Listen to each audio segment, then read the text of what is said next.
so-called Negro community has shocked the white man by resisting all efforts to divide us. I think that you and I should continue to shock him by staying and working together in unity, despite religious, political, economic, or educational or social differences. My people are terrified. We've been terrorized to the point that we're mentally and spiritually paralyzed. We suffered through centuries of dehumanization and degradation. It took the form of slavery and segregation in this land of the free, where oppression's government sanctioned. We're subjected to systemic skin color discrimination, from black codes to Jim Crow to black criminalization. It's been 400 years, it's time for our liberation. We're a nation within a nation, victims of colonization. Where's our revolution and Independence Day celebration? Cause what's the 4th of July to the slave on the plantation? And slavery didn't end, they just changed its implementation. Just check the 13th Amendment, then you'll see why so many black males end up as guilty defendants. The system isn't broken, it's working as it's intended. So I'm not here to fix it, I'm here to end it. And then again, if we tell you that Negroes are being hung on the tree or being shot down illegally, unjustly, and those Negroes should do something to protect themselves, you say you're advocating violence. I won't rest till this nightmare we're living in ends, and we see justice for our murdered young innocent men. If black lives really matter, black people need the proof. Cause we are the only ones responsible for our improvement. How can we leave it to someone else to do what's best for us, especially when there's someone else has historically been oppressing us? We can't use a system built to enslave us to free us, and we really sick if we think that they white Jesus can heal us. Our children need us to defend them, teach them and guide them, show them love and bring out the greatness that is deep inside them. Are we gonna build a nation or stay on the plantation? Keep begging for our freedom or fight for our liberation? When the Japanese attacked Pearl Harbor, he didn't say get nonviolent. He said praise the Lord, but pass the ammunition.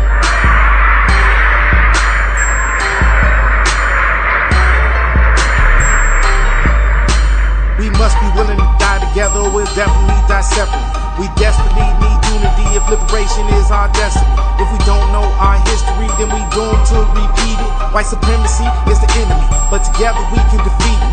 They stole us from the motherland, sold us into slavery, forced us to work for them. They got the nerve to call us lazy. In this caste system, we're outcasts, still treated as second class. But I can feel it in the air, revolutions in the forecast. We came for greatness, but they don't want us to know. So they hid our history to keep us under control. All it takes is to take a stand. The enemy's not invincible, but we must come together as one nation indivisible. 20 million black people don't even know their own language. Why? Because he took it away from them. 20 million black people who don't even know the history of their ancestors. Why? Because he took it away from them. And if you're trying to tell them how thoroughly and completely they've been robbed, he says you're teaching hate.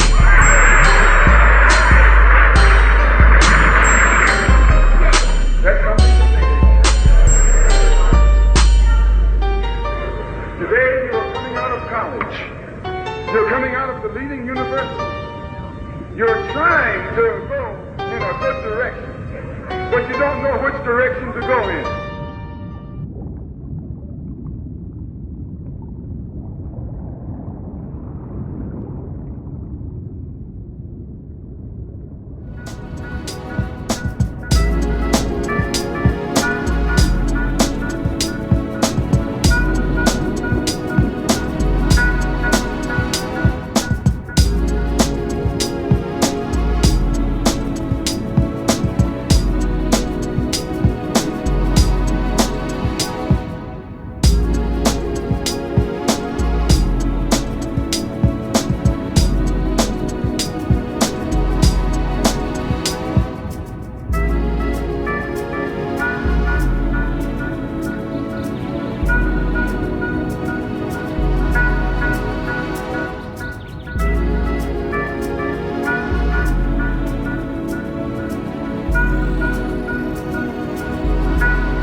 So family, y'all knew that I was actually going to give a breakdown of this as soon as I had the time to do it. I've had a lot going on here.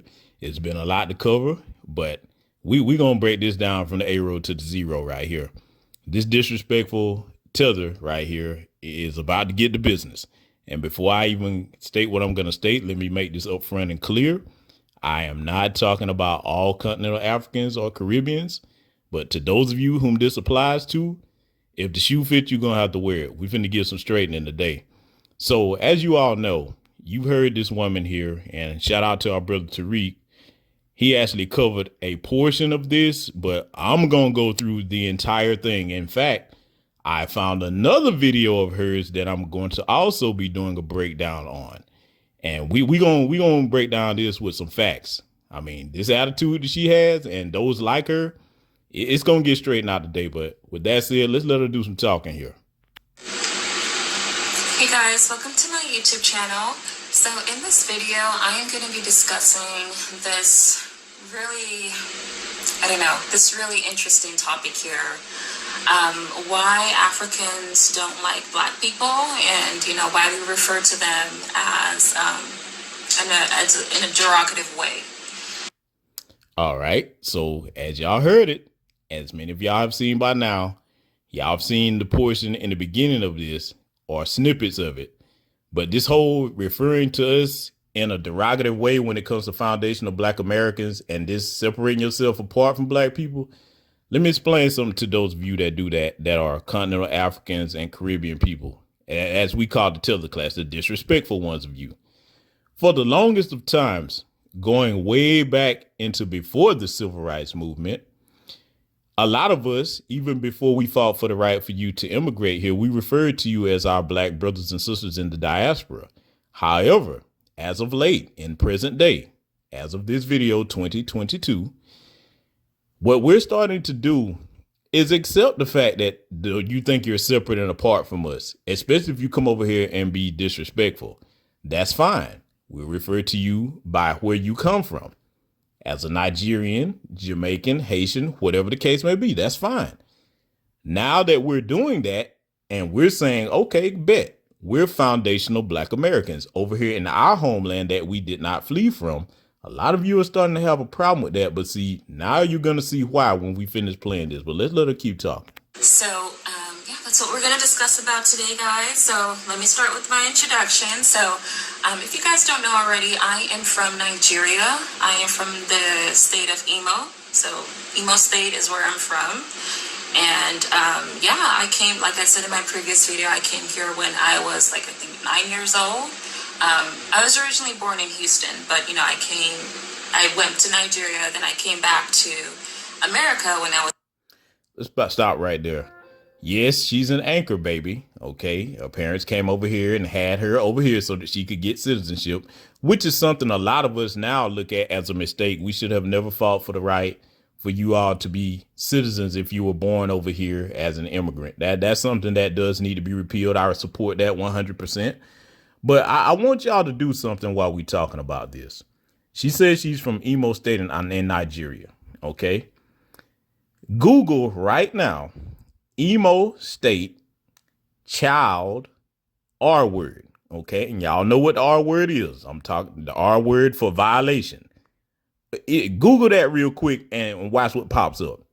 Beyond that, since we're going to start talking about who's better and who's not useful and all of that, do y'all understand how many slums are over there in Nigeria? Do y'all even understand that? You know what? Before I go there, I'm going to let her finish talking there because we're going to cut into this. We're going to cut into this the way it needs to be cut into.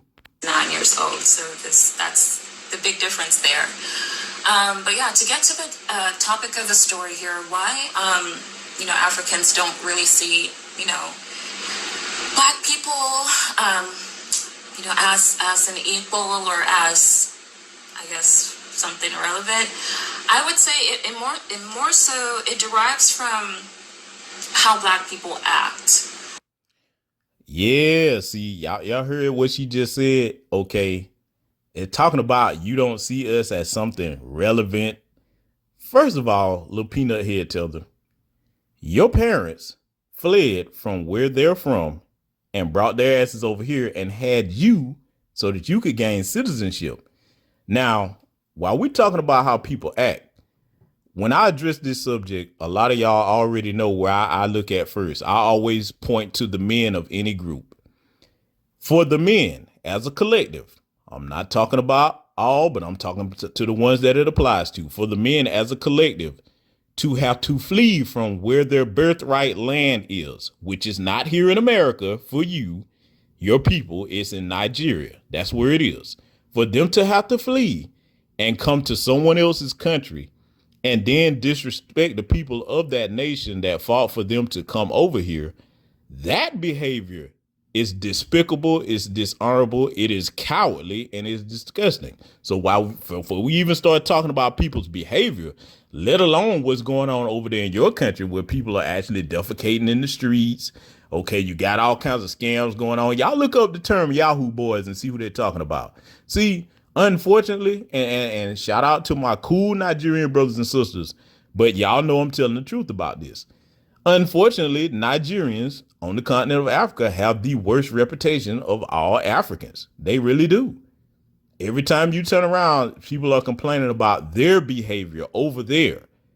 Okay? If you go over there, a lot of times you may encounter someone at the airport or somewhere, and they have a phrase. They'll be like, hey, big man, small, small. What that basically means is, you know, they're asking you for a bribe. Now, they'll ask other black people for that, but they won't do that to white folks. They really won't. But yeah, you know what?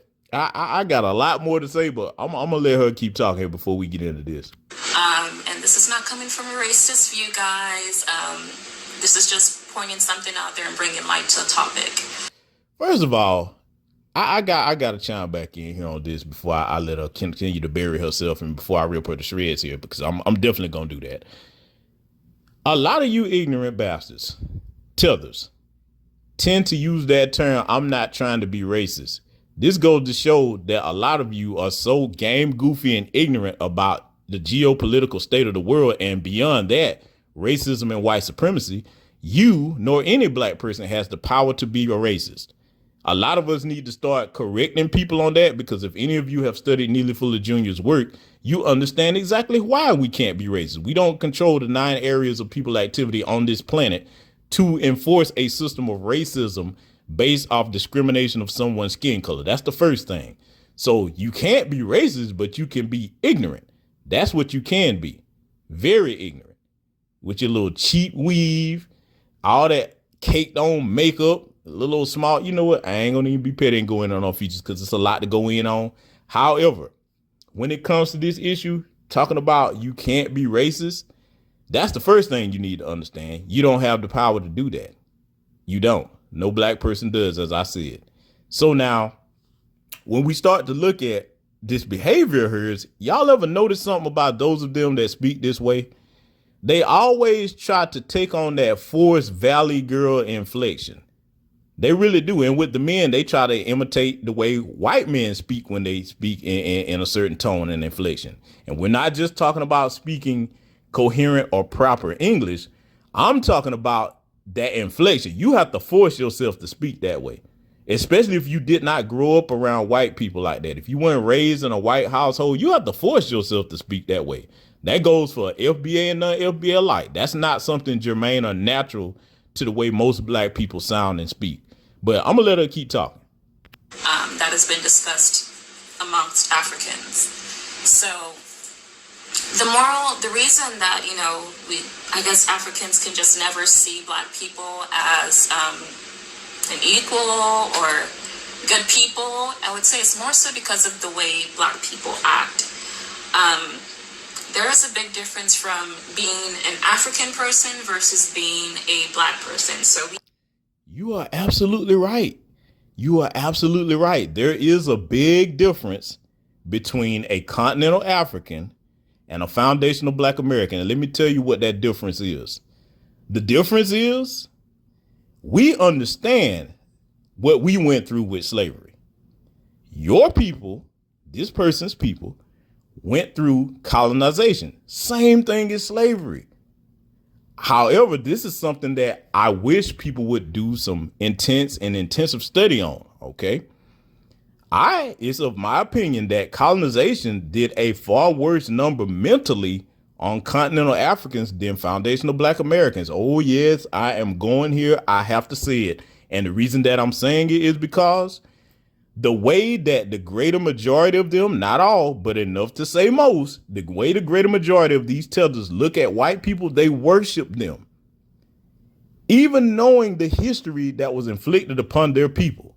See, her little ignorant ass probably don't even know her own history in Nigeria of what the British did to them. Go look that up. If she knew that, because y'all gonna see why I'm saying that, because boy, the stuff she gonna say as we get into this, but they have this damn near godlike worship of white people, and it comes from, I gotta say it, fake white Jesus worship. That's where it all starts. Most of those people, the tether class, thinks that if they can get over here and get up under some good white folks, they got it made.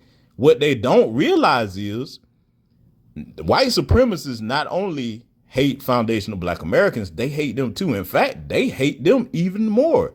But see, the butt of the joke is they're so game goofy and ignorant a lot of times. They think that if a white person gives them a compliment, that means that that white person actually respects or admires you in some way. Understand something. Let me tell you, I'll tell you something right now. I'm from Georgia, okay? Southern United States. One thing these white folks understand about us is the reason why they have to have all that military hardware and police gear. They don't like us, but they are forced to respect the fact that if they get out of line in a certain way, they know what they're going to have to deal with when they deal with foundational black Americans. You don't get that same respect here. How many times have we seen on video, not only here in America, but in their countries, white people, Asians, East Indians come over there and smack all of them up, and they outnumber them 12-1 in most situations, and just one of them with a stick or their bare hands be smacking them all upside their head, calling them all kinds of names. You know what I'm saying? And they know if they try even an iota of that over here with the average black person, and especially if they're not in groups or armed, they know we're going to tear their ass cat raggedy out the frame. So yeah, we are different in that way. And the other way, the main difference that we're different, the main way that we're different, we don't up and flee our homelands when things get hard. See, a couple of our ancestors back in the day, they did go towards Canada. Some went to Mexico, but the greater majority of us stayed right here in our homeland. And we work every day to make it a better situation for us. Those of us that built this nation from scratch to allow your little raggedy peanut head ass to come over here. That's what we do. We're different like that. The greater majority of our men are problem solvers. We don't up and break camp and run away from our nations with the women. See, most of us who are foundational black American men that's worth a damn, if there's a threat to our community, we secure the women and children and be like, listen, you stay over here. Don't come nowhere near this battle zone until we resolve this problem. That's what we do. That's why we get the respect that we get around the world, to the point that everybody tries to emulate our culture. But see, the one thing that they don't emulate, they never emulate our ability to fight this system. They never emulate our ability to stand firm in our convictions and not sell out, because that's the big problem over there going on in her nation and many other African nations right now. They sell each other out. You only have a handful of riders over there, and I can name several. Your Joshua Mapangas, Julius Malema, PLO Lumumba. There's only a handful of them that's over there standing up trying to do the right thing, but due to them idolizing white people, they look at them as if something's wrong with them. Unfortunately, there's not enough Julius Malemas over there. You know, and that brother's from South Africa. For those of you that may not be aware of him, Julius Malema is the truth. That's a solid brother right there. But yeah, let's let her continue here before I finish breaking this down. Have to definitely go into those differences and explore that a little more to see what are those main differences and why the two are not the same. Despite our skin color, you know, anyone can be black, but it's like, you know, Africa is the origination of where black people came from. We know that. So I think it's just like when you see an African person that knows their roots, knows their culture, seeing another black person that originated in America and I guess was born in America and learned the culture of America, there's a great disparity. We didn't learn the culture of America. We created the culture of America. There was no culture to America before we created it. There was no America before we created it. Everything that is worth enjoying, from the music to the food to the fashion, that was created by us. We are the only group, foundational Black Americans. We are the only ethnic group of people over here whose culture is not copied just by other ethnic groups over here in America. It is copied worldwide, from the way the men wear our haircuts to the way our women wear their hairstyles. It's copied from everywhere you can name. Asia, Europe, continental Africas, down in the Caribbean. Everybody emulates us. Who do we emulate like that? We're not trying to emulate anybody else's culture except for our own. Not in large numbers, we're not. We respect other people's culture. If we participate in it, we don't jump up and try to say we created it. We participate in it, but we're comfortable with our own culture. See, think about this. And she knows this. The greater majority of tether class people, and you know what, even non-tether class people, what style of dress do you emulate? You look at things on TV and movies and you try to emulate the way we dress, the way we talk, the way we dance. That's what you all do. We don't do that in large numbers. We really don't. See, a lot of times when people like her get to talking, it sounds good on paper. It sounds good in their little groups where they can all share this little delusion of grandeur that they have. But then when you actually start breaking down, let's okay, let's put this to the test in the real world and see if it makes any sense. The whole thing falls apart. But yeah, let's let this idiot continue. That it doesn't match up with what we learned in Africa. So I think that's where the gist of the problem kind of comes into play. Unfortunately, Black people kind of tend to not act like Africans. They don't go to Africa.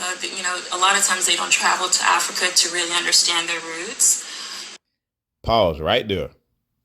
There's this other misconception that a lot of them have, that almost none of us have ever been to their nations. For those of us that have been to African nations and seen them with our own eyes, we go there with respect.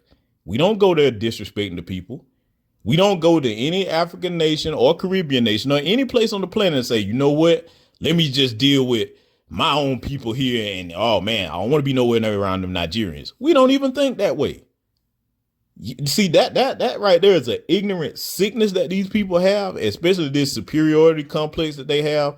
The first question I have to ask any tether that suffers from that affliction: how can you be superior when you had to flee from your homeland, come over here, and you have no intentions of going back? How can you truly be proud of a place that you have no intentions of going back to once you come over here? This isn't your home. I don't care what a piece of paper you sign has told you. Yes, that makes you a Nigerian American or Haitian American, Jamaican American, but truth be told, this ain't your home. Your home is over there. Now, in her case, yes, she was born here. She was born here as an anchor baby, but your culture that you keep carrying on about is not here in America. It's in Nigeria. You're not. And she has no plans of going back there anytime soon, I guarantee you. But let's let her keep talking. And their actions, their attitudes, the way they were raised, it really kind of plays into fact of why Africans don't want to kind of mix with, Black people. But I mean, it is getting better. This is 2021. I've seen many Africans go out there and date and actually marry Black people. So that's an amazing thing. I know in my culture, we kind of refer to them as akata. I'm saying it. Pause right there. We kind of refer to him as akata. Yeah, see, let's get into that word. The word akata, okay, it does have other meanings in different African regions, but the West Africans and other people that use that word towards Black American, it is always a racial slur and a denigrating term. It means wildcat away from home. Now let's analyze something about the wildcat away from home term. If you are a continental African tether using this towards us to disparage us, you're really making yourself look bad when you use that term, because who sold the wildcats away from home? For those of us that do have African lineage, because not all of us do. Not all of us come from the continent of Africa. Some of our people were already here. We are a mix of those people, because there was only about 3, at the height, 3, maybe 5% of us were brought over here during the transatlantic slave trade. There was not a large number. The greater majority of slaves were brought down to the Caribbean, for people that actually know their real history. But when you use the term Akata as if you bragging about it, who does that make look worse? The people that were sold away from home by their own so-called people, or the people, in the situation that were being victimized? Who's really the one that looks worse in that situation? And then what you sold out for. See, you would almost have bragging rights if what you sold out your own people for put you in a position where you were the top economic world superpower, but you didn't. You made a bad deal, it backfired on you, and they colonized your asses. And you still technically under neo-colonization today. Don't believe me? I'll tell you what, ladies and gentlemen, I got some homework for you. In fact, I'm going to put this in the chat. Look up nations that are a part of the British Commonwealth today. There are 19 different member nations in Africa that are willingly a part of the British Commonwealth, one of the greatest group of thieves on this planet. How are you going to be willingly a part of a damn nation that owes your people reparations? Then not only that, they owe people over here reparations. If they had any sense, instead of kissing ass, they would get on code and put aside those goofy tribal beefs they have, so they wouldn't have to flee their countries and get on code and try to get them reparations from the people that owe them. Oh, yeah. See, that's too much like right. I know that burns right there, but yeah, we're going to let her keep talking. American way, it's Akata. Yeah, so we kind of refer to them as that in a derogatory manner, and we don't see them as useful people, or I guess good people for society. I don't know. Let me ask you a question. If you don't see us as useful people or people that are good to society, why come when we look over there in Nigeria, all across it, from the northern end to the southern end to the eastern end to the western end, why do we see people defecating in the streets because they don't have the ingenuity to build no damn toilet and plumbing system? Why do we see people scamming their own people when they should be trying to scam the people that are actually behind the corrupt politicians and puppet leaders? Why don't they use those scamming skills for that? We don't ever see that. If we not useful people or good people, why do we see such child violation over there in high numbers? Why do we see Boko Haram taking whole villages of schoolgirls hostage and violating them, yet your men would rather go and fight in Ukraine than take care of that problem right there at home? How dare you talk about who's not useful? Look at your situation, boy. Talk about the pot calling the kettle black. But let's let this more run continue. So I'm going to talk a little bit about my experience with, Black people, and just kind of give my own view of it. I'm not racist. It's nothing personal like that. As people can see, my skin color is black. But there. And that racist, my skin color is black. Yeah. But your mind is a ignorant pile of mush. See, what people like her don't understand is white people love people like her, but not because they actually care about or respect them. They like you because you'll be the ignorant fool that they can make all types of derogatory jokes about. And then they'll actually, oh boy, it's really bad if y'all end up laying up with some of them, the men and the women. You'll be the one that, because you think you got interracial sexual access to a white person, you think that makes you special somehow. See, this is the sick part about people like this. In their countries where they are, this is the embarrassing thing. And the greater majority of Black Americans over here, this doesn't apply to us at all. They sit up dreaming about being white people. Don't tell us that you proud of your culture and where you coming from when a lot of you will sit up here and idolize and pretend and fantasize about what it would be like to be a white person. Most of us have never done that. We don't want to be anything other than black. Have never wanted to be. We don't have that kind of idolization for our oppressors in us. Do you know how mentally damaged and broken you got to be to sit up here and have that type of fantasy? You want to be like the people that raped your grandmothers and murdered your grandfathers. Because what the British did to the Nigerians was brutal. Y'all go look up that history before you start talking about you not like us. You're right. You're not like us. We don't suffer from that mental sickness of worshiping white Jesus. Got big giant statues of a fake white Jesus in there when you see clearly the description of what Christ looked like was not that. Yeah, you ain't nothing like us. Tell the class who we're talking about. You nothing like us at all. You nothing like us when it comes to the point that when it's time to take a stand and stand up for something, most of you are cowards.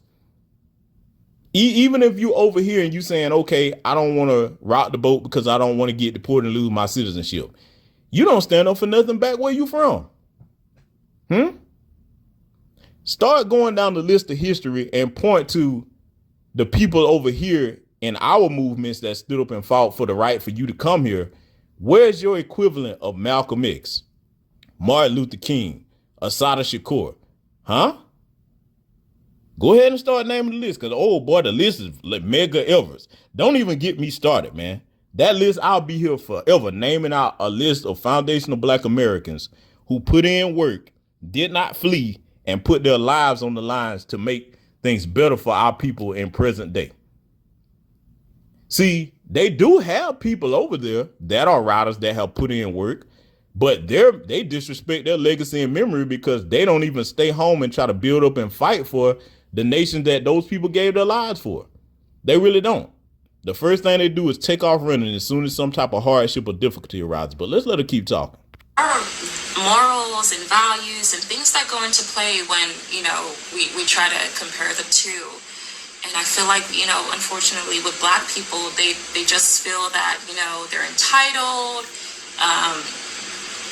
They can kind of just talk to you any way they want to. There's no respect whatsoever. They do whatever, they just, I don't know, they don't have the values of an African person would. So Africans, we were raised to basically respect our mom and dad, things like that. Always listen to our parents. Don't do the wrong thing. Go to school and talk to people with respect. Now, that stuff that she just named, she act like there's no foundational Black Americans over here that respect our parents, go to school. See, the stuff that they keep naming, they act like they come over here and they started doing something that we wasn't previously doing. Everything that you have done, I don't care whether you're a Caribbean immigrant, a continental African immigrant, even when you apply it to other groups, Asians, Hispanics, whatever, even white people, we were doing that before you got here. You haven't shown us how to do anything new. See, this is the problem. When she says that we're entitled, okay, talking about foundational Black Americans, what that means is when you hear one of these tellers say that, that means that, okay, they think you're entitled because you stand up and demand what you are owed and do. See, to these people that leave a lot of these countries where they come from, where it's destitute and there's a bunch of poverty because the so-called leaders are the only ones living good and selling out the people, they think just coming over here and having the bare basics, running water, lights that function all the time, they actually think that that's something you should be grateful for. And just as long as they give us the bare basics, just be grateful for that. And if you say anything outside of that and wanting what you're supposed to actually have, you being entitled. White people love you tellers. You are the weakest things over here. Pathetic. See, look, you get a pass for being a woman. And I'm going to tell you why I say that. Because you are not the chief protectors and warriors of your society. But when your men adopt that and they right behind you running from a threat instead of holding the line to make sure you neutralize the threat, what do you really have to brag about? Let's let this moron keep talking. Don't be disrespectful. And just different things going into play with that I'm going to discuss as well. So yeah, in Africa, we were taught to be hardworking and just, it's different things, guys, and I feel like when I came to America when I was 9 years old, it was like almost like a culture shock because I'm like, I got to stop and ask this question. They keep saying they were taught to be hardworking. Well, if you so hardworking, why don't you work hard, over there where you from? If you so hard working, why come the work was so hard that you had to bounce from your country and come running your ass over here? That question ain't going nowhere. Because see, when you ask that one question for the people that talk about they work so much harder than us, which they don't nobody over here work harder than black folks. And then two, to go ahead and prove that during the pandemic, when everything went all into hell and chaos, the most businesses were opened up by foundational black Americans. Y'all can look that up. It wasn't them that was doing it. Because, see, a lot of them that come over here, they don't want to tell nobody this. But if they didn't have government assistance, they wouldn't really be able to accomplish anything besides riding our coattails. That's the truth. You can't get nothing popping on your own. You really can't.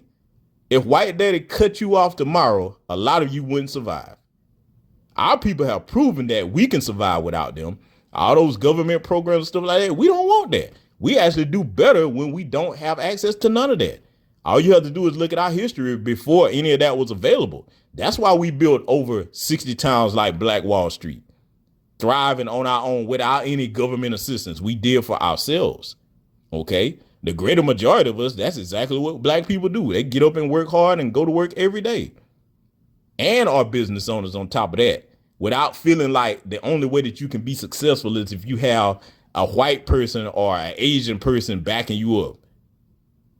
That a lot of them over there, even in their countries, a lot of them tend to think that their businesses can't be successful unless they have somebody that's not white a part of it. They don't have any real confidence in themselves. So she's absolutely right. We are totally different in that regard. But let's let her keep talking. Okay, I'm this black girl here in Texas, and I don't know how, these other set of black people form or, So there wasn't too many Africans that I could relate to in Texas. So just going based off my own experience, I do have some black friends that are really nice to me and sweet and cool. And I really appreciate that. So yeah, I'm just going to start off when I was 9 years old. In school, it was really nice. I think I was in 6th grade. Really sweet. I didn't really have too much of an altercation with them. They're very nice, very cool. Well-mannered. So, we just went on. I didn't have too many black friends. I think I did have one black friend when I was in 6th grade, and she was a girl. She was really nice. So, it was cool. Right about till I got to, I would say, high school. And I'm not going to lie, my parents always told me, never hang out with black people. Don't think that you can be friends with them. Don't think that they're the same origination as you. Right there. That's what I wanted to let her get to. See, the reason why a lot of y'all end up having problems with us, when your parents feed that bullshit into your head, tell you to come to somebody else's country and stay away from them, instead of just saying, hey, stay away from the people that are involved in XYZ that could get you caught up in trouble, you just say all the black people, or the so-called Akatas, as you call us. But Akatas aren't people that are flea bags, meaning you fled from your country. That's what you do. See, what they end up doing is they don't realize that comes across. If you come across around a group of us and you just got your head stuck up in the air, your nose stuck up your ass. And then I'm going to tell you something that I know about her just by the way she's speaking here. You can tell by the words that she's using and the inflation of her voice, she made it a priority to try to be stuck up on the white folks. Because we don't talk like that on average. We don't. You have to, we talk like that if we're mocking those people. That's not how the average black woman or black man sounds. We do not speak with that white inflection, nor do we use their vernacular and wordplay like that amongst ourselves. We don't. That's how it's a dead giveaway. When you hear them talking like that, you know exactly what they was on when they was in school, college, or wherever they at. It's a dead giveaway, but I'm gonna let her continue here. That there's any similarity there besides their skin color. So don't try to, they always just refer to them as something derogatory and not really worth it, like nothing, so. Here's the problem. If you're going to refer to us derogatory and as worth nothing, what was your little raggedy tether ass before you came over here? See, your parents, before they had you and came over here, I guarantee you they didn't have it going on back in Nigeria. Because if you think about it, when you keep saying that a place that you come from is so great, listen to this schizophrenia. When you keep saying that a place that you come from is so great, if it's really like that, why would you leave? I could understand you coming to visit other places, but why would you leave and never go back there if everything is so great, if you had so much going on back where you from? It's your parents who are worth nothing and useless people. They had to bring their little funky broke asses over here and get things cracking. And I guarantee you, whatever their occupation are, they ain't doing so hot. I guarantee you. They come over here and act like every one of them that touch these shores just become multimillionaires. And we know that is not the case. That is far from the case over here. But let's let this moron keep talking. I'm the kind of person that's like, no, I'm going to give everyone a chance. I'm not going to just say, okay, I'm not going to talk to this person because my mom told me to, or I'm not going to do this because my dad said this. And that's why experience is the best teacher, because you kind of learned from your experiences. So, guys, I hate to say, my parents are right, but they were. So let me get into the full details. So as I progressed into high school, there were just, I wouldn't say I was bullied, but there were just a lot of girls that just didn't like me. There were, mainly black girls talking about me, saying, oh, she's this, she's that, or, something like that, or... Time out. Pause. When you hear them say this bullshit, notice they never get real descriptive on what it was somebody didn't like about them. See, most foundational black Americans over here, we'll run the dozens on each other and clown and joke with each other as a way of endearing ourselves to one another. It's nothing serious. If somebody crack a joke on you, you crack it back. But see, this here, they don't like me and stuff. What was it about you they didn't like? See, they always try to play victim. They get that shit from white people too.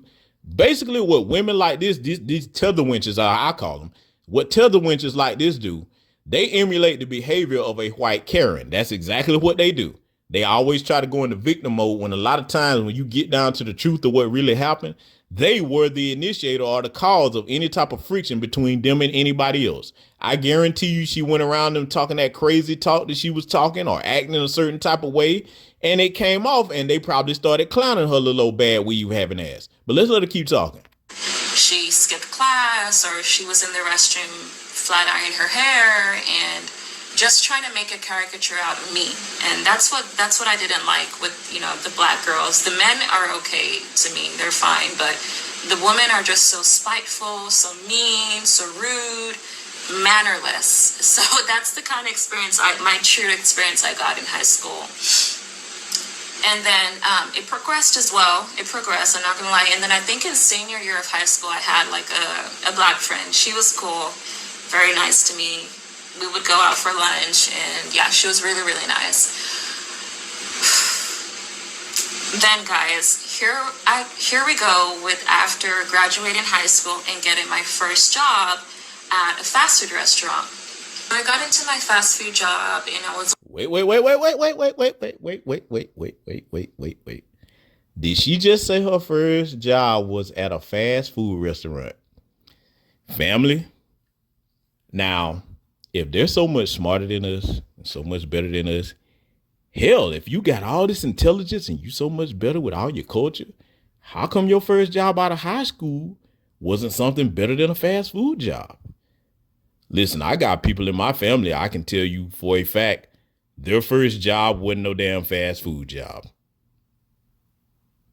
I got people in my family that had never worked in the fast food industry. Your first job was a fast food job. We could clown you off of that alone.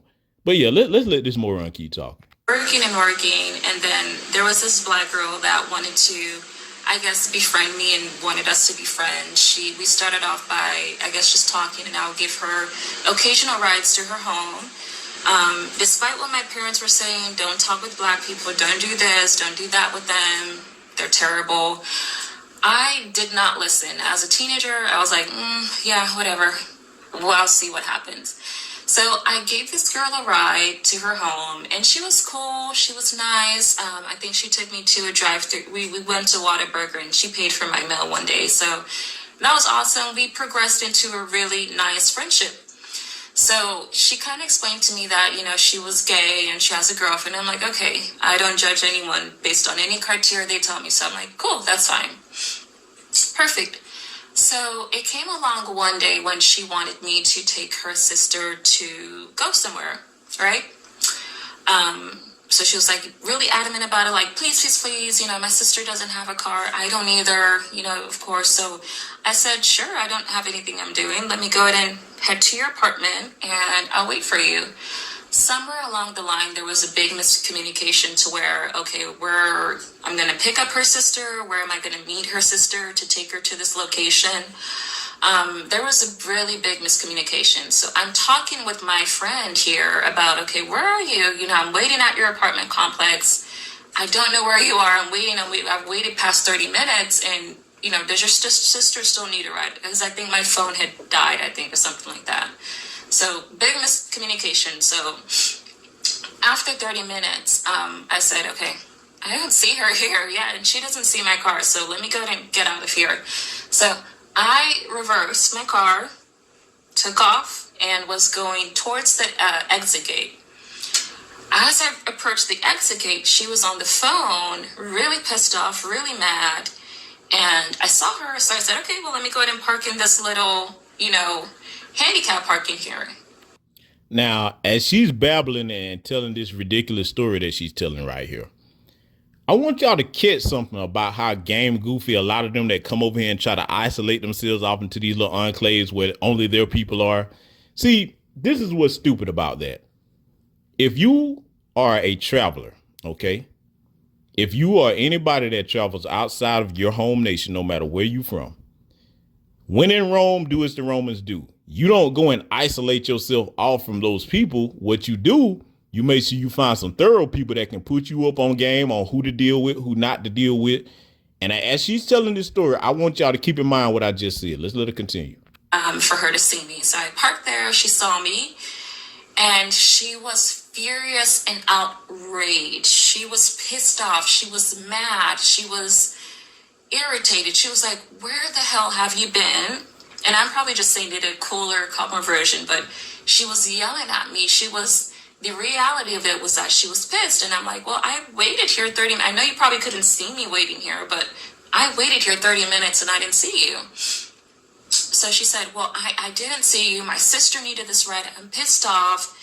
She punched me, guys. She punched me right here in my lip, above, like right in my little tooth region here. She punched me 2 times. And I was like, oh my God, I think I even broke down crying. I was like, Time out. See what I'm talking about game goofiness? Family, if somebody asks you to do them a favor, okay, and you agree to it, and that person start becoming ungrateful and you get into a situation where they're on the phone talking belligerent at you, most of us over here got sense enough to say, okay, you know what? Don't worry about it. You find another way to do what you need to do. This fool actually went on ahead to where that person was. Now, whose fault is that? You see what I'm talking about that game goofy behavior there? But yeah, let's let her keep on going here. oh my Lord, like, why am I in this position? So she was like, are you going to go fucking pick up my sister? Are you going to, like, cursing at me and everything? And I'm like, whoa, calm down. Even after she punched me, I'm still like, calm down. And then so what she did was open my car door, right? She's crazy. So she opened my car door and she said, you will not leave here till you confirm that you're going to go pick up my sister. Question. When you got punched in the face, dummy, why didn't you pull off? That's what a normal person would do. Why didn't you lock your door and pull the fuck off? That would, because you shouldn't even been in the situation, as I said before. Once you offer to do something to somebody and they call you up showing their ass about it, I'll be like, all right, you find another way to do it. But you put yourself in that situation, you get punched in the face twice, and you allow this woman to open your car door? Y'all see what I'm talking about, man? Boy, you can't make this up, man. And I said, you just punched me. What the hell? You punched me while I'm trying to explain myself. And remember when she was talking about how different we are? Yeah, we are different. Oh, our women are different because, see, let me tell y'all something, man. Tetherwenches, you better pay close attention to what I'm about to say next.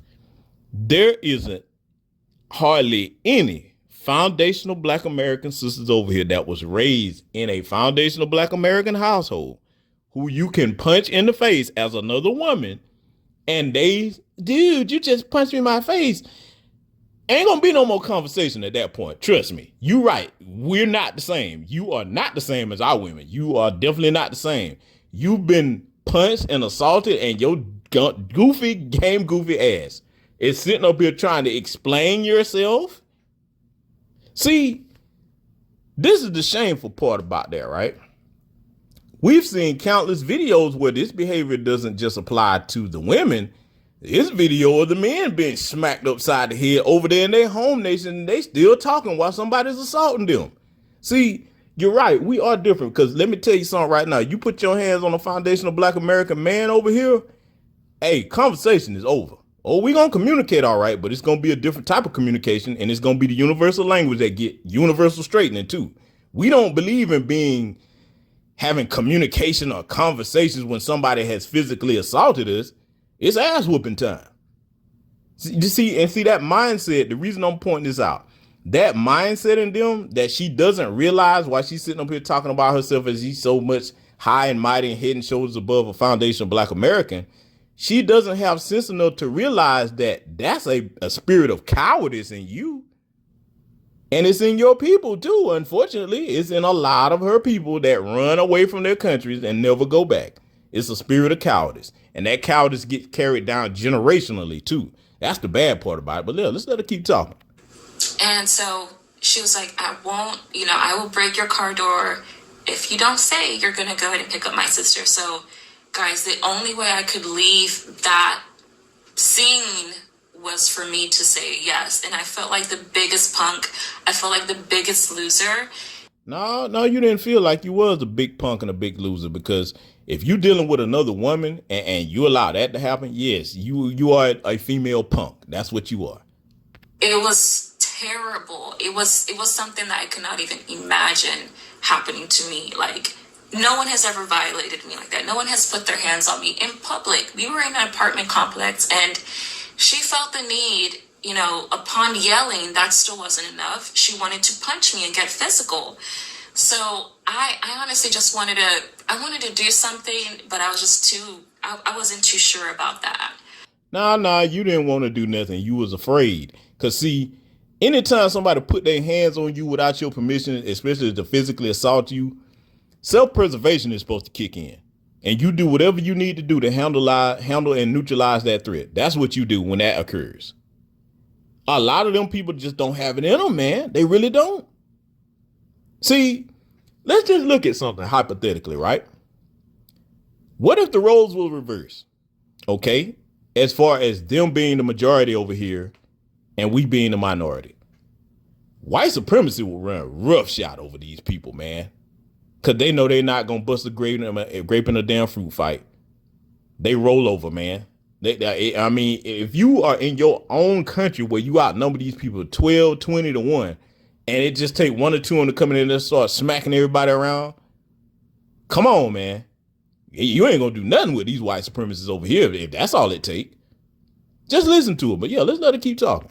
I was like, I'm not going to go out and fight here, have the police called. When you're in that, reaction, you guys know, the flight or flight reaction, I didn't want to even put hands on her because I was like, who am I even talking to? Is this the same character I've been talking to? Like, no. Do you hear how she keeps trying to analyze what happened to her? Look, see, again, this is a woman doing this, but there are men that do it. Do you know how much of a big punk bitch you have to be to sit up there and try to rationalize and explain and come up with damn, theories about what happened to you when somebody violates your personal space like that? And the nerve of these jokers, boy, I tell you, boy, man, listen, let's let her keep talking. This is someone else. So guys, she punched me and I had to leave that day with a swollen tooth or swollen mouth or something like that. I don't know. But it was really terrible. Then another situation came up with another friend at that same job that wanted to befriend me and wanted us to be friends.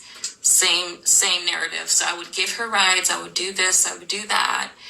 And we got into another heated argument or something like that one day.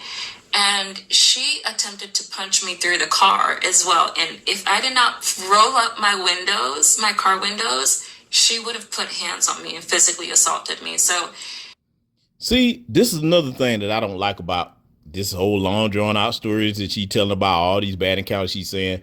Notice she's not really going into specifics about things like, what was that heated argument that you had? What was it about? Was you saying some disrespectful shit about our people? See, they always leave out the pertinent part of the information that if you heard the whole story, you would be like, oh, okay, I see why they wanted to put hands on your little game goofy ass now. Notice that. Pay attention. It's the actions, it's the experience that has just led me to feel like, okay, I can't do anything with these certain type of people. I know Black Lives Matter. It really does. I hate that the police has chosen this race to, do that brutality to. See, right here, her little peanut head ass don't realize that they have done it to continental Africans and Caribbeans. Amadou Diallo, Botham Jean, man, the list goes on and on. Hell, not even the race soldiers. Look at what happened to Christian Obumseli, Mr. Bedbuck, Tetherbuck Supreme. Oh boy, Becky was this, Becky was that. We all kinds of counters. White women this, white women that. And what was your demise? A white woman. And I'm not celebrating. I'm just saying a lot of these people are too game goofy and ignorant to even pay attention to what happens to their people when they come over here. They tend to say, oh, they're just doing that to you, when we can see countless examples of them doing it to your people too. Oh, but see, hey, they got it all figured out. Let's let her keep talking. But I can't, deal with these kind of people just because based on my experience and the fact that it could happen again. So this is going to be another scenario with a guy. So this is a guy, Black guy that I was talking to. Everyone at the job was at the same job too. Everyone at the job, all the coworkers were like, oh, okay, maybe he likes her, she likes her, or she likes him, they like each other, la la la. So I was like, no, I'm not attracted to anyone here, making minimum wage, definitely not. Can't really do anything with minimum wage. So everyone. Let's pause right here. Let's pause right here. You looking down your nose at the other so-called men over there that at this fast food job is making minimum wage, but your little peanut head punk ass is there making minimum wage. You ain't no better than nobody there. And that goes for any woman thinking like that. I don't care what damn lineage you from. You can't look down your nose at the men that's in the same profession as you because your bitch ass is there. What you worth? You ain't worth no more than them. You making the same salary as them. Let's let her keep talking. It's just kind of egging it on, saying, oh, they like each other. So we didn't date, guys. We were just friends. But it got to a point, really, really messy point, to where he wanted to bring his girlfriend to work there at the job. And for some reason, she didn't like me. I don't know. I guess jealous or whatever that I was talking to him and we were friends. So she got really pissed and, confronted me on social media, said this and this and that. And then it literally just got to one day to where I was just I was ready to leave that job, guys. I was not going to entertain it any longer. So I said, okay, I'm getting ready to leave this job because it's too heated. The husband, it's kind of like the boyfriend and girlfriend combo that nobody wants to deal with. And I feel like at the end of the day, they're going to find someone to blame and, put blame on, and that's going to be me. So I'm like, I don't have time for that. So guys, I chose to leave. I was already getting ready for my new job. I was making, I think, $9 to $10 an hour. And I was ecstatic about it. I didn't tell anybody that I got a new job because whenever something good is happening to me, I don't expose that to anyone. I just kind of go with it on my own. So I went ahead and applied for that job, got an interview, and got it. So I was like, yes, I'm moving up the fast food chain. I don't have to do this. So I did that, and then I think it was my last day to work on that fast food restaurant, that fast food shift. So I came in, I think, and worked for like 3 hours. The manager already knew. So here we have this guy that I'm friends with, and then here we have this girl that used to be my friend. And so they're both working that shift and doing, that shift. So I think I was just there to like mop and do little work, side work on the side. So when I came in, the girl that used to be my ex-friend was yelling at me, rageful, evil, mean, saying, "Oh, why are you even here? What is the point of that?" And, pissed off that, our friendship relationship didn't work out. And now, see, I want y'all to pay attention to how she was babbling here about this encounter. Because, see, a lot of them tend to do this, the men and the women. They go into, again, as I said, Karen mode. And it just always starts out, somebody just came at them out the blue for no reason. Now, they didn't do nothing at all. That doesn't even make any logical sense. Everything between most human beings is because of cause and effect. There has to be a cause and an effect in most situations, especially when you're dealing with foundational Black Americans.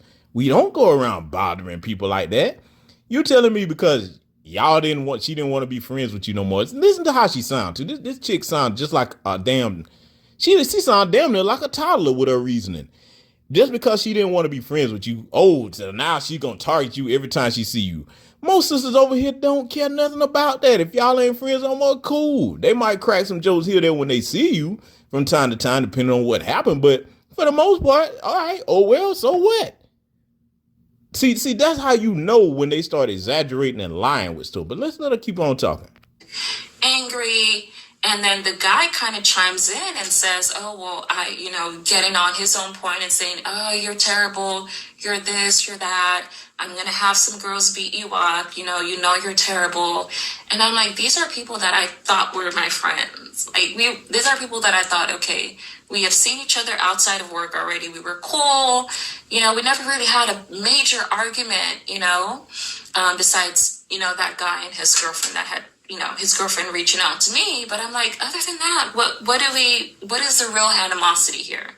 Notice how she never details what that heated argument was about. I want y'all to catch that. And they just confronted me. We're evil. We're mean. They wanted me to get out the restaurant. And guys, I couldn't even finish my work. They were so mean to me. And guys, that's just the moral of the story.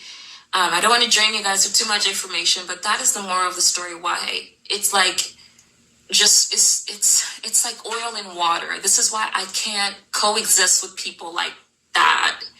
And guys, there are some people that are nice. There are some Black Americans that are really nice and have manners, have a decent moral and a good attitude, but majority of them just kind of have this fixated point of view on life, and I can't fix that or try to reverse it and have them see it in an African mindset, because a lot of them, right, they're born and raised in America, and right, they originated from America.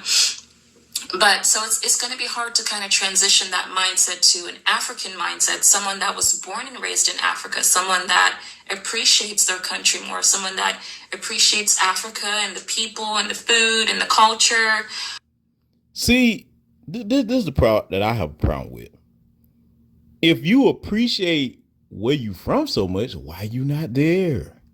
How you going to have true appreciation for a place that you never want to go back to? Because she said that she was born here and she went over there when she was 9. What the hell you come back for? Why your parents are still here?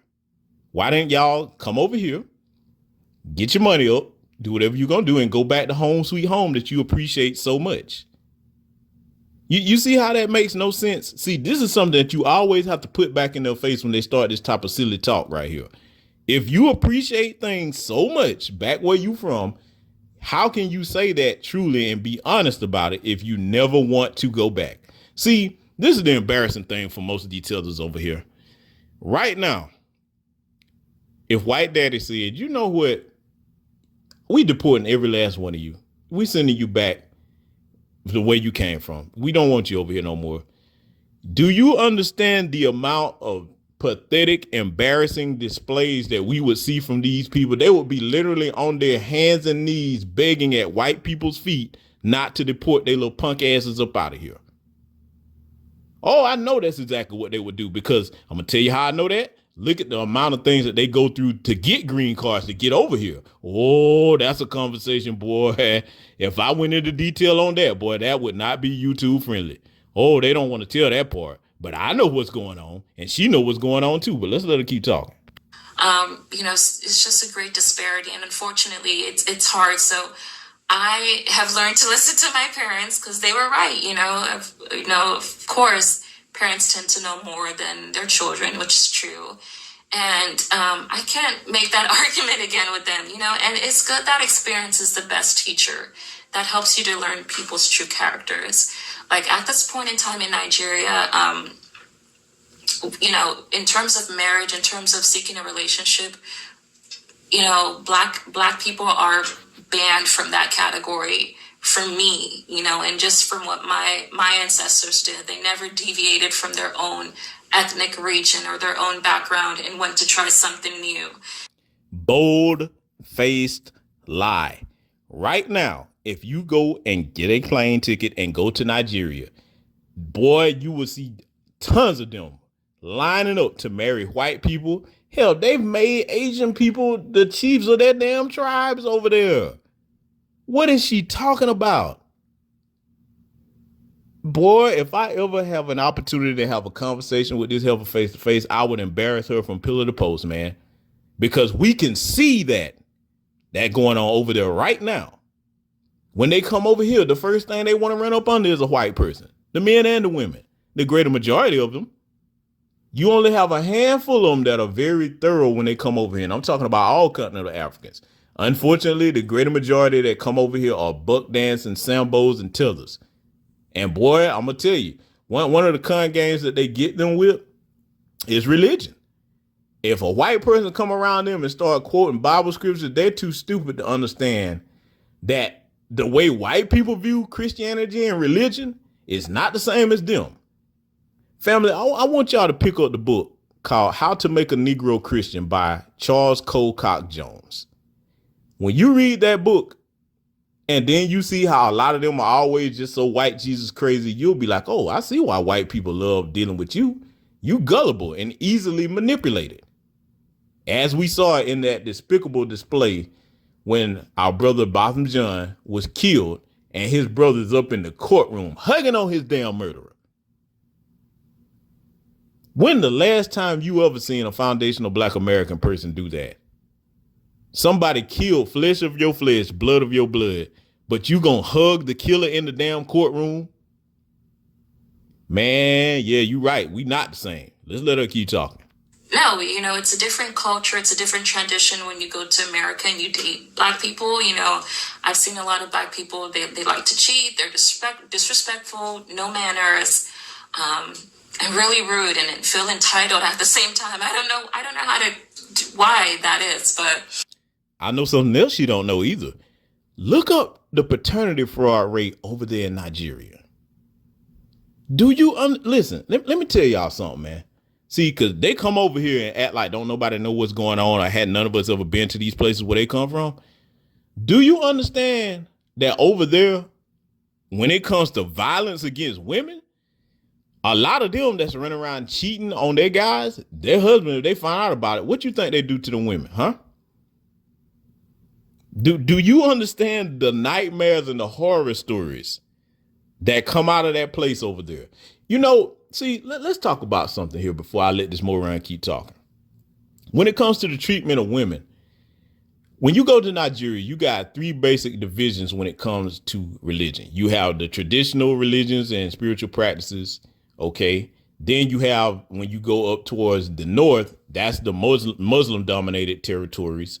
And you have, the Christianity. That's what's over there. Okay. Those three main religious factions, that your religion, your faith, if you're over there, is going to fall in one of them three categories.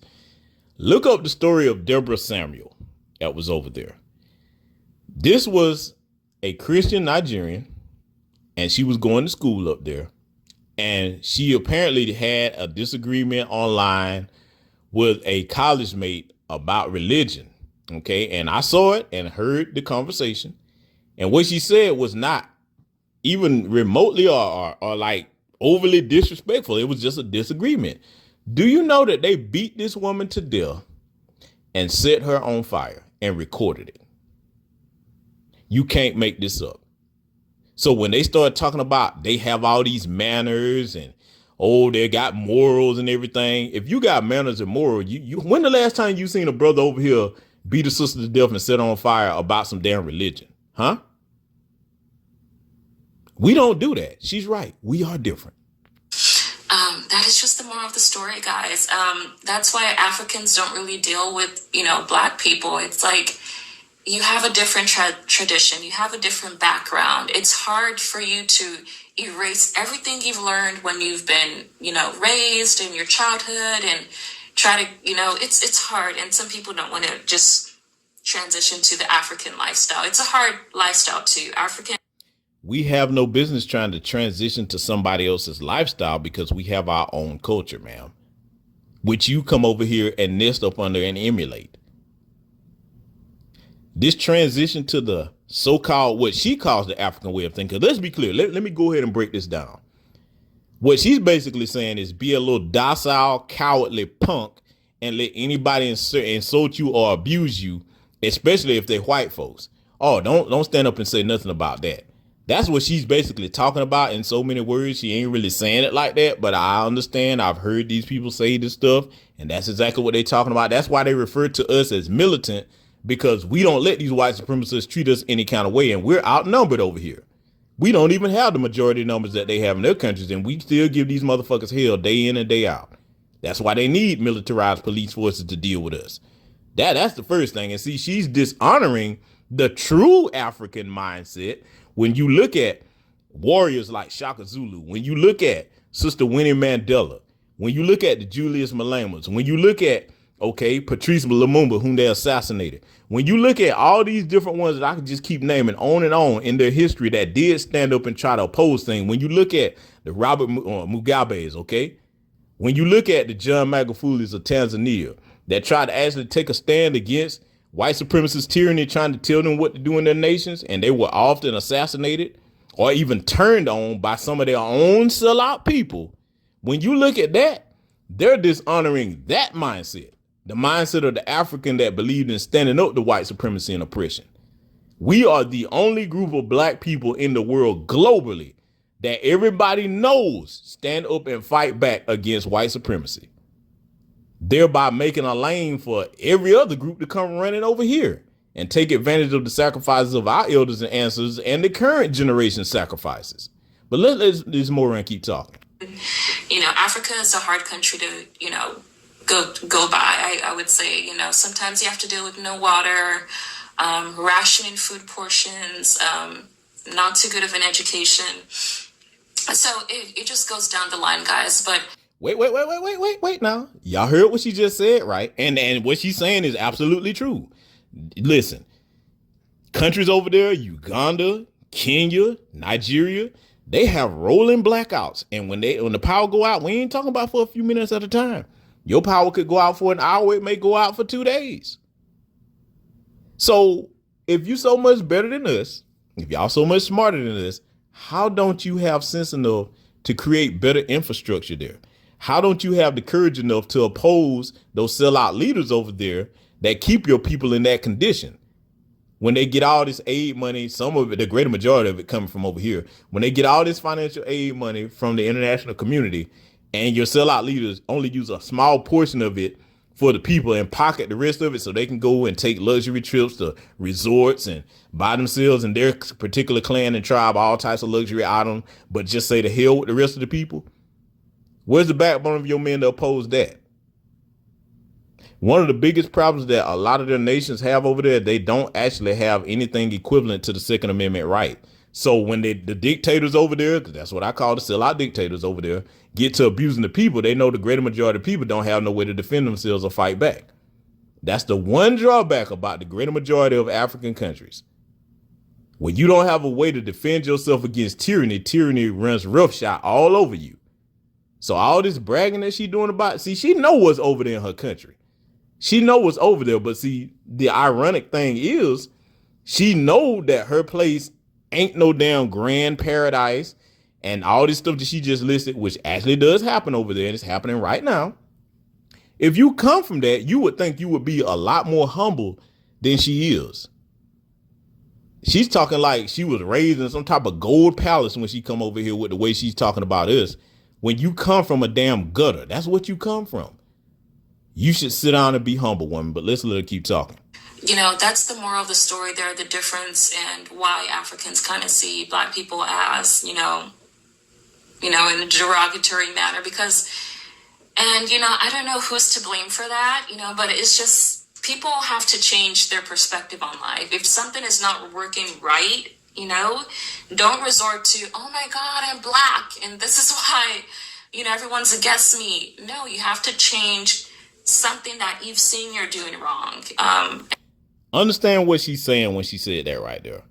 What she's basically saying is, hey, be like me and be a big punk and just let people treat you any kind of way as long as you have the bare minimum crumbs that they decide to throw you. That look the other way on racism. Don't say nothing about it. See, that mindset, that's exactly what made them flee their homelands. Understand something, family. A lot of us, especially foundational Black Americans over here, if you had grandparents and parents that were worth a damn, one of the earliest lessons that you learned was that you can't run away from every problem that you encounter. Again, I'll say it again, the women and children, I understand you running. I understand you sending the women and children to safety. But when your men, the builders and protectors of your society, running right behind you, you don't have a damn thing to brag about at all. You are unprotected.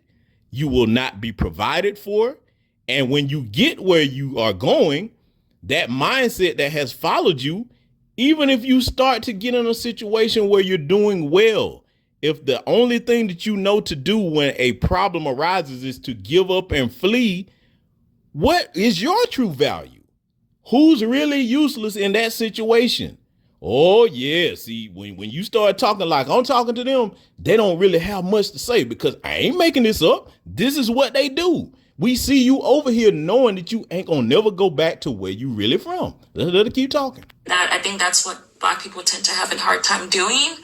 Not understanding what they did wrong. Living in this world to think that, they're right and everyone is against them and everyone's wrong. A lot of times you have to go deeper into a situation and not just go by something so generic as, wow, the color of my skin or something like that. Personality, attitudes, that's what people really see on the outside as well and inside. So, Black lives do matter. I'm totally stand behind that. But there is a great disparity between someone that's been raised in Africa versus someone that, is a Black person in America. You're right. There is a great disparity. And I'm going to tell you what that great disparity is. A fundamental understanding of racism and white supremacy. That's the big disparity between us right there. It's the big disparity between continental Africans. It's the big disparity between Caribbean people. That's the big disparity. It's the big disparity between these buffer class groups that come over here that are classified as whites. The Asians, the Arabs, the Hispanics, they all come over here. And I'm throwing them in this too. When you know that you are not European of European descent in any way, shape, form, or fashion, but you will allow yourself to be classified as white, this applies to you too. Don't tell us that you proud of your culture when you sit there and mark on your ID and your paperwork that you white. So I ain't leaving them out neither. They get just as much smoke as these tethers that look like us. But we dealing with this right now because this one, and those like her are wearing the honorable uniform of Black skin, and you are an embarrassment to that. Everywhere you go, no matter what lineage you're from, you are an embarrassment to Black skin. That is a sacred honor to wear the skin that we wear, family. And we are the only group on the planet that seems to have a respect for that as fiercely as we do. You have some our own cold Caribbean brothers and continental African sisters that do, but the greater majority that think like this, they don't. See, I'm going to tell you how I really feel about it. As much as I'm against bleaching, I would rather see people like her bleach themselves all the melanin about you because you are not worthy to wear it. Let's let her keep talking. There's just a difference, I think if people kind of just realize that and understand, okay, what I'm doing wrong and what I should probably be doing now, then it will be kind of easier to understand and grasp that concept and what to change.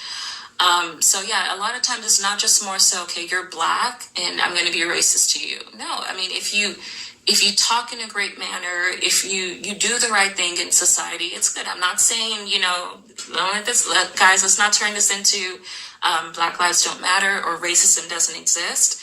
I have experienced a little racism, I think, but it's. Listen to what she said. I have just experienced a little racism, I think. See, this fool's wake-up call is coming. Emmett Till, a 14-year-old child that did nothing wrong to anyone, was lynched and murdered because "I'm white and I say so" occurred. George Stinney Jr., the youngest person to be executed by the electric chair in the United States. Same situation. "I'm white and I say so." No evidence whatsoever to prove that he did anything that they accused him of. Botham Jean, sitting on his own home couch, blown away by an anti-black racist race soldier, which was confirmed in court by the text messages. It don't get any more law-abiding than that. You sitting in your home and this heifer claimed that she thought she had her apartment and it was his, and she walks in there and kills his brother in cold blood and then didn't do anything to save his life. See, similar to Christian Obumseli, I'm going to tell you, and I don't hope it happens because I won't wish that on any black person, not even this ignorant clown right here. What's going to end up happening? You're going to run over there and find you a zaddy, and you're going to ignore the track record and statistic that we see going on of all these divestment dummies that get with them. They end up either being killed by fentanyl poisoning, or zaddy just up and go off the deep end and do some horrific crap to them and get away with it 9 times out of 10. All because you are ignoring the fact that the greater majority of these people do not see you as any different than us. In fact, they think about you even worse than us. But yet you turn all the smoke over here towards us. You don't have no smoke for white supremacists over here. You don't have no smoke for your sellout leaders back home. The only thing you want to do is try to turn your attention towards the only group of people that have the right mindset and the right idea that made it possible for you to be here. But let's let her keep talking. Also about how you present yourself, how you carry yourself too. That's what society is going to look at, because if you're black, unfortunately, regardless if you're African or black, you're always going to be put in that little corner. That's just how society is. I know I've been put in that corner, but you have to progress yourself and see, okay, how can I be better? What can I do to shine or stand out on my own so I look good, or so. See, what this fool don't understand is when you hear them talking like this, you can tell they ain't never really met no hardcore stomp down racist redneck. If she was to come down here in the South, because they got them over there in Texas, she's just not in the parts where they at. I guarantee she ain't encountered them. When you can encounter one of these homegrown rednecks, especially down here in the deep South of Georgia, oh, they're going to let you know real quick. It ain't nothing you can do that's going to change how we view you because you are a nigger. You are black. Ain't nothing you can do to change how we perceive you. See, this is what they be thinking, family. The tellers tend to think that, oh, well, see, you guys don't speak a certain way, or you don't have manners, or you don't have this or that education. They tend to think that if they jump through all these hurdles, that's going to somehow make white people look at them as something other than black. That's what they really do think. They actually think that we just haven't figured out the formula and they got it made. Man, see, these people right here, I'm going to tell you, I don't want people that think like her around me nowhere, because you are a danger to me and my community. If we see a threat that we're trying to deal with and we got this fool sitting here trying to explain to us, well, we just need to recognize what we did wrong and how we can be better and do this and that. We can't do nothing with that person. You the weak link. You stay your little punk ass over there with your little tether class people and don't come nowhere around us. You ain't doing us no favors. In fact, go back home. That's what you need to do. It's not just, okay, this dumb black girl here. Oh, my God. You have to really set something about yourself that would stand out to society. So that's what it's normally about. And guys, that is the moral of this conversation. I just want to say, I'm not racist. Black people are awesome. Black lives do matter. But there is a great difference between a black person and an African person, and we kind of see I've heard a lot of times where Black people kind of refer to Africans as African booty scratcher, they're ugly, how do I say their name, gross, I'm never going to Africa. See, we gonna clear this loud once and for all right here. They all keep telling that same fucking lie. You don't hear any grown Black people today running around calling no African person an African booty scratcher. That term was used in the 80s, and we were called that as children ourselves, and we're foundational Black Americans. Now, let's go into detail about that, especially here in the South. That's something I can definitely speak for here in the South. I can remember when my cousins were trying to use that term, and we were talking to each other about it. When our parents found out about that, do you understand how bad they reprimanded us about that? Because, see, most of us were taught not to disparage anybody like that in any type of way by our parents, especially if you grew up down here in Southern Georgia. Y'all know what I'm talking about. Most of our parents, man, no matter what faith they were, they didn't play us running around talking derogatory about other people. Now, they told us exactly what they expect as far as dealing with racist white people. Most of us were taught that. That's why we have sense enough not to go out in the woods hunting with them nowhere, or out on no boat with them nowhere, and we the only Black thing out there. We know better than that. These people come over here, they don't have none of the sense and none of the knowledge that we were taught about racism and white supremacy to protect ourselves by our parents and grandparents. They'll come right on over here. Oh, we're all one human race. And then this thing, their asses go missing somewhere. And then their family reaching out to us talking about help, but we was the accountants and everything, remember? That sometimes, man, the butt of the joke is they're so ignorant, they don't even realize just how much that puts them in danger with their ignorant mindset. Let's let her keep talking.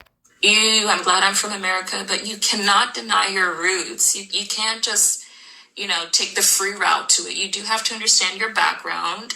Go to Ancestry.com and know who your ancestors are. That really says a big deal about you and your personality. So that's something I wanted to just point out there. There's a great difference on between the two ethnicities there. And yeah, I've even heard, some Caucasian people that say, wow, Africans are just so nicer. Oh my God, you're from Africa? Oh, here it comes. I want y'all to pay close attention to how she finna go on and on gushing about white people. Oh, please pay attention to this, because we're going to break this down very thoroughly. Wow, they're just so much nicer. Wow, I love that. And I've had people tell me that. That's not even my own skin color.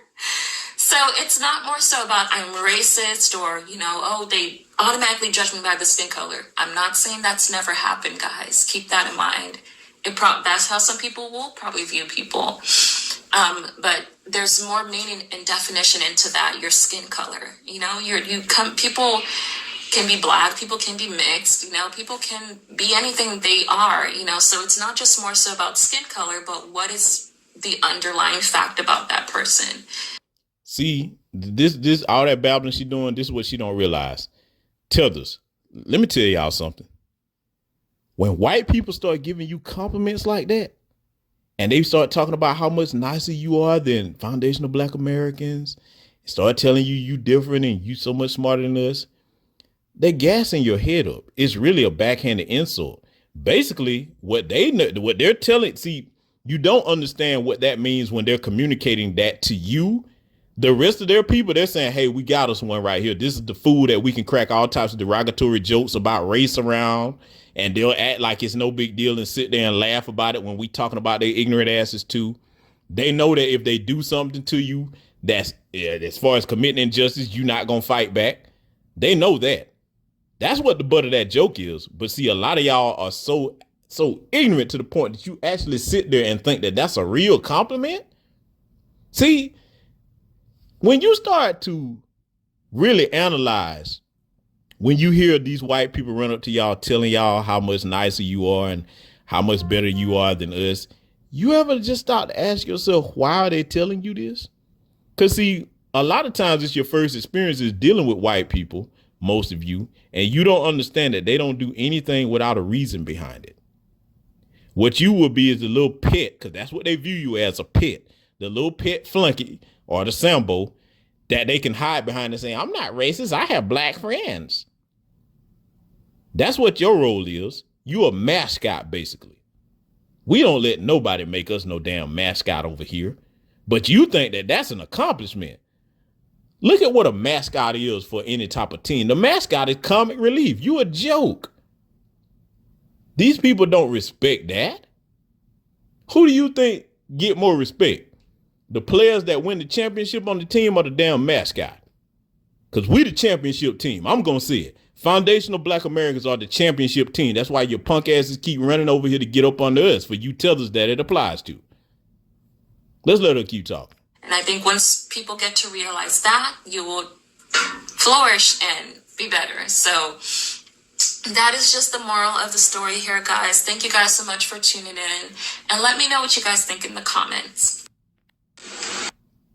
So, family, I had to take the time to break that down the way it needed to be addressed, because very few people are going to say it like I'm going to say it. And I mean, hey, if they try to flag it down or they try to take this off, it'll definitely be on Patreon. But look, don't put up with disrespect from these kinds of people. Because, see, as you can see, the ones that think like her, they too far gone to reach.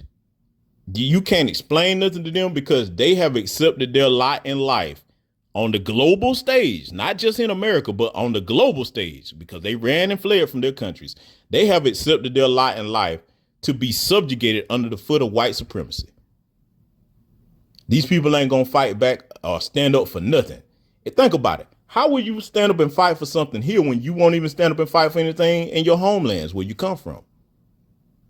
Yeah, right now, if things really got bad over here, they would hate to do it, but they would take off running. And see, let me talk to the on cold continent of Africans and the on cold Caribbean people, particularly my continent of Africans. Look at the situation that happened in Ukraine when the greater majority of those African students got stuck. I understand that you want to do better and accomplish more things that you can't accomplish in your homelands, okay? But you better consider going to other stable African nations before you take off running to Europe, parts of Asia, before you come to America. You better start learning the history of what things are really like, starting with racism and white supremacy. You better understand where you're running to, because that was a heartbreaking sight to see all those African students stranded over there, pleading and crying for their governments to help them, and they just turned a blind eye to it. There's a similar situation going on right now in Dubai, just like that. African citizens from different nations stuck over there, and the governments just act like they don't see it. And you know why they act like they don't see it? Because a lot of those sellout puppet leaders are in those governments' pockets. They own them. And instead of y'all getting together online and offline and organizing to get them puppet leaders out the way, you over here got your nose in our business. See, we understand what the threat is, and we're actually doing something about it on our own home soil. You are not. You have fled under here, and your existence as a tether, like this clown that was in this video that we just reviewed, your existence is the equivalent of a cockroach hiding up under some damn furniture, hoping nobody don't see you. That's exactly what you are. Yes, I said it. Show me how it's different. How is it different that your existence is not that of a cockroach hiding under furniture if you don't ever come out into the light, okay? You don't ever stand up for yourself. Your existence depends on you scavenging and being a parasite and leeching off of other people's culture and accomplishments, but you won't go back home and build nothing. I'll even say this. Shit, I can't even really compare you to a cockroach, because at least, hell, a group of them may work together to get something done. Too many of you have tribalism going on where you from, where you can't even get on code enough behind the common goal enough to build some damn toilets where you from, so your people ain't shitting in the streets. Don't you ever fix your mouth to talk bad about my people when you ran up under here. And that word Akata, I tell you what, if we gonna look at that word, let's just say if we looking at that word and you gonna call us Akatas, the Akatas have more of a warrior spirit, a building spirit, and more of a culture than you. Oh, because our culture is seen all around the world. See, what we want y'all to do, if you gonna call us Akatas or what have you, because see, we could go ahead and start calling you Kafirs if we really want to play that game, and a whole bunch of other derogatory terms that white folks will call you, but we don't get down like that because we don't even thinking about y'all half the time. What we want y'all to do though, if everything about us is so wrong and so bad, don't emulate none of our culture at all. Don't do that. Emulate your own Nigerian culture, your Caribbean culture, your whatever, wherever you from, emulate that. Asians, we talking to you too. Cause right now with this debate that we got going on, well, it really ain't even no debate where everybody trying to claim that they invented hip hop. Okay, don't claim what's ours.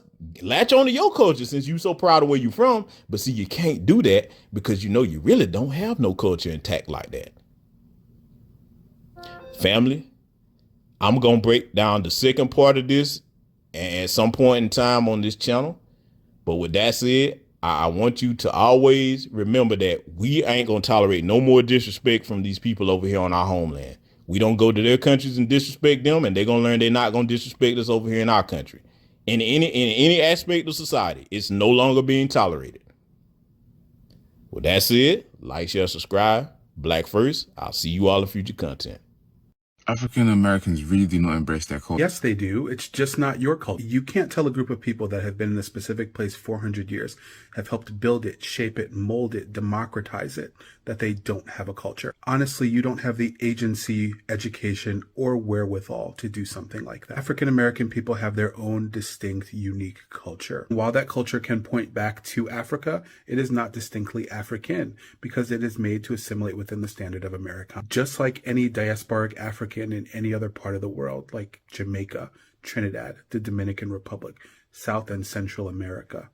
Yes, the culture and the traditions can point back to Africa, but they're not African. They're distinctly for those people that live in that specific place. African American people have set the global standard for most entertainment when it comes to music. Hip hop, jazz, country music, rhythm and blues, all founded, made better, and appreciated by African American people. One of the most consumed foods in the United States is Southern cuisine that was made popular by enslaved African Americans and made better by enslaved and freed African Americans. Inventors, entrepreneurs, movie and sports stars, all paving the way and making things better for African American people throughout the foundation of this country.